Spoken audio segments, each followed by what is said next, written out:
I was fragile and easily frightened as a child, but I had a keen sense for when I wasn't just overreacting. That being said, I mimic the shadow, and these are 5 video game creatures that frightened and scared me from when I was a child to my early teens, and some that still do now.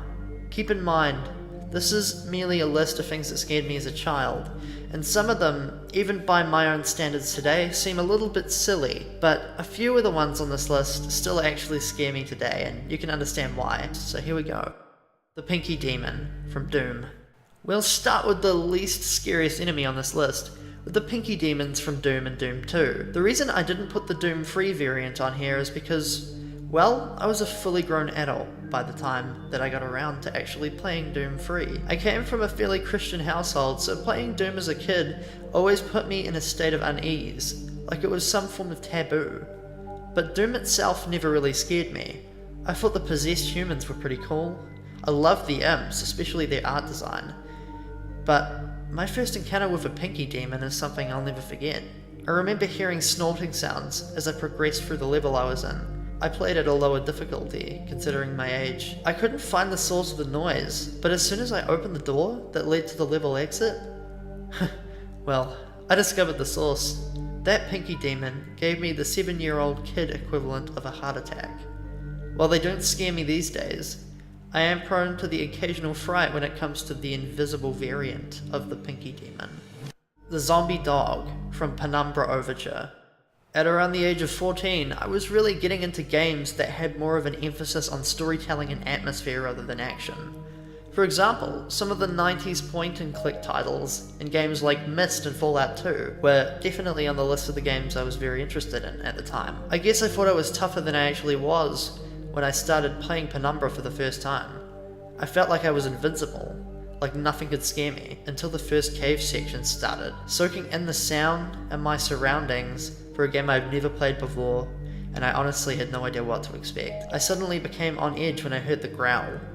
I knew I wasn't alone in the cave system anymore. I tried my best to sneak around the area, but the inevitable happened.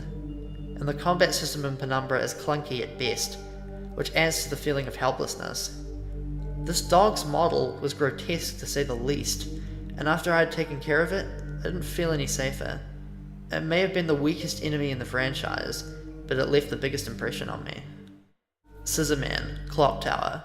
Now this next one didn't just give me a near heart attack on many occasions, it also single-handedly got me interested in a franchise that, well, never actually even came out in my country, because I live in New Zealand. If you're wondering how I got my hands on it during the pre-internet era, well, it's really simple. My parents used to let foreign exchange students live with us.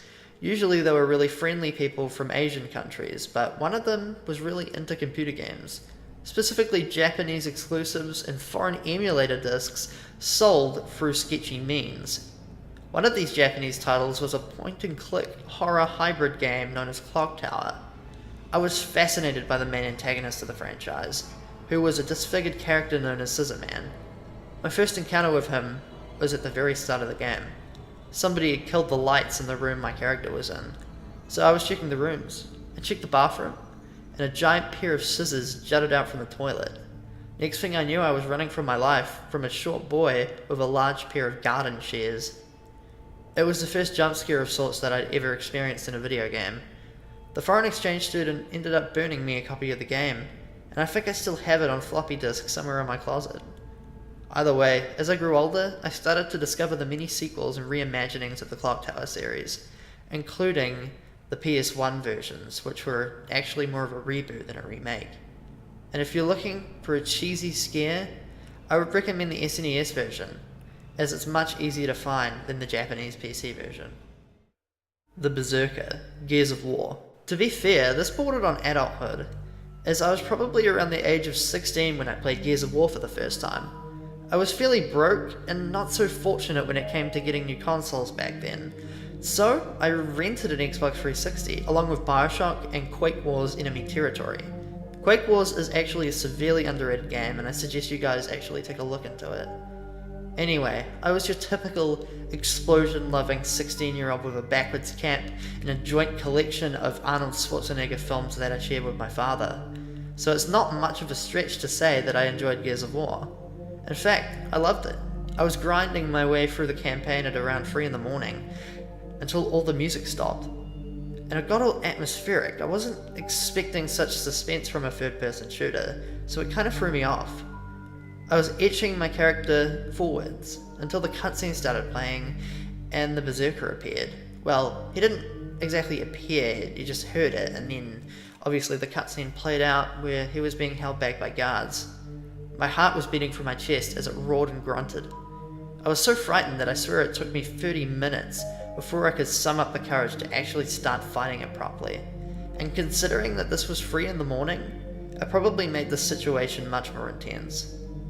The worst bit about this is it's not the only Berserker in the game, and it wasn't any less horrifying the second time around. And if I'm being completely honest with you guys, this still kind of freaks me out. Sinister. You remember that foreign exchange student with the emulators from before? Well, this is another one of those games. The game in question is an arcade game known as Sinister. It had some pretty impressive tech behind it, well, at least the arcade version did. And I'm not sure how, but, well, the Japanese emulated version seemed to have kept most of it intact. I'm not really sure how it managed to do that. I booted it up, and it had an English option for some reason, which is very uncommon with most of these emulator games. But it played out like a basic space shooter. It was pretty, it had some lovely sound effects, but I didn't really understand the game completely. I couldn't figure out what the point of what I was doing was. But I soon found out, as like everyone else that has played Sinister. I got the biggest jump scare of my life when the titular creature Sinister showed. It started growling and roaring. The words that struck fear into me as a kid were, "Beware, I live." While as an adult, Sinister as a creature doesn't really look that scary. If you had the childhood memories attached to it, it's probably much worse than it normally would be. The fully voiced dialogue was terrifying for me as an 8-year-old kid. I remember having all the memories of this flood back into my head after I heard the voice samples being used in a Buckethead song known as Revenge of the Double Man. While some of these creatures are mildly unpleasant, Sinister is the only one where I can still hear its voice ringing in my head on a regular basis.